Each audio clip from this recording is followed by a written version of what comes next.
There comes a point in many people's lives in which riding a motorcycle is not an option any longer.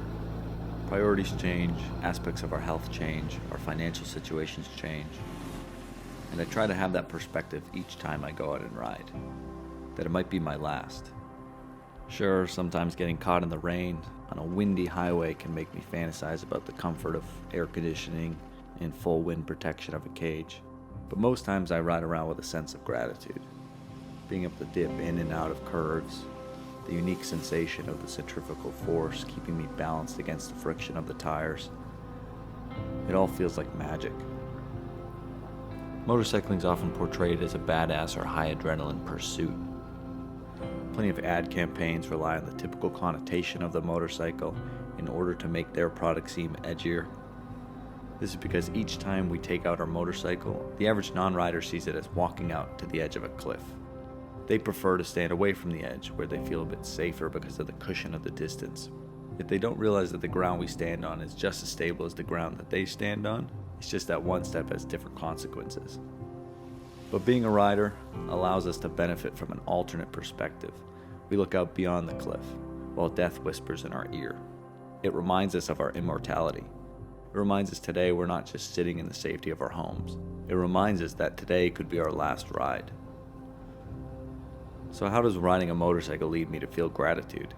It seems like a strange connection to get from fear and death all the way to gratitude. But I'd argue that it's not fear or adrenaline that dominates the mind of a rider. Sure, sometimes our brain can help us out by giving us an adrenaline boost when we need to avoid a car obstacle. And there are certainly riders that directly seek out adrenaline. But I find that when I ride, there's a certain steadiness that sets in. It's a steadiness that's necessitated by the contradiction of the more that your brain focuses on fear, the less your brain can focus on the important aspects of keeping you away from exactly what you're fearing and keeping yourself alive. Things like the awareness of your inputs, the gentleness in which you twist the throttle, engage the brake lever, or tilt your handlebars.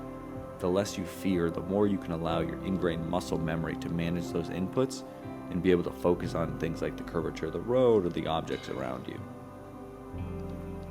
The motorcycle does not flood your brain with fear. It empties it to focus on the road.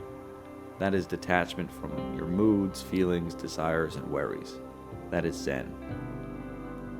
But I often find it difficult to explain to non-riders, and I'm not sure somebody who has never ridden a motorcycle would understand it's not all adrenaline and wheelies. As Eugen Herrigal wrote in Zen and the Art of Archery, only the truly detached can understand what is meant by detachment. But that's where the gratitude comes from. The fact that you're made aware of the fragility of life, to walk up to the edge of the cliff. And that's why I hope to be a lifelong rider, because it's easy to forget. Riding on a regular basis is a constant reminder of that fragility. It shows us how close we are to that last ride. But regardless of my efforts to be a lifelong motorcyclist, for many of us across the world, there's actually a cyclical pattern that keeps us from riding, one that follows the changing seasons, that necessitates adding fuel stabilizer, covering up our bikes in a garage or shed for at least a few months every year. Sure, there are parts of the world that you can ride all year round, or some people choose to tough it out, turning on their heated grips and bundling up for winter rides.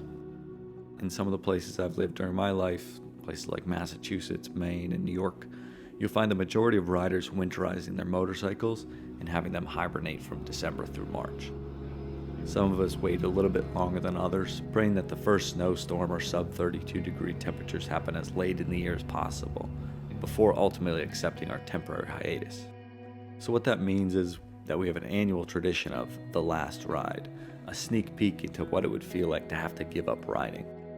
It might be more ceremonious for some over others. This fall, I found myself looking to escape one final time up to the Green Mountains of Vermont to chase some foliage, trying to find the peak reds and oranges right before Halloween. The roads and campgrounds quiet after a busy summer. But no motorcycle trip is complete without some mechanical or electrical problem. I found my ignition system experiencing bouts of laziness, only content to start my Triumph Bonneville if I twisted and pressed the cable at the correct angle. I'd wrestle with it for 15 minutes before it would start and stay idling. Fortunately, once it was moving, it didn't shut off, so I was able to limp back home, find a replacement ignition unit, and swap out my old one, which had corroded ignition connections.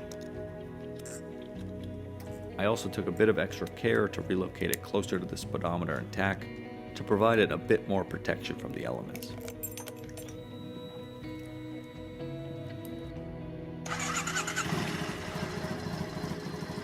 Once back up and running, I took my Bonneville back out on the road for the last ride of the season, to grab a few more miles before the winter hibernation.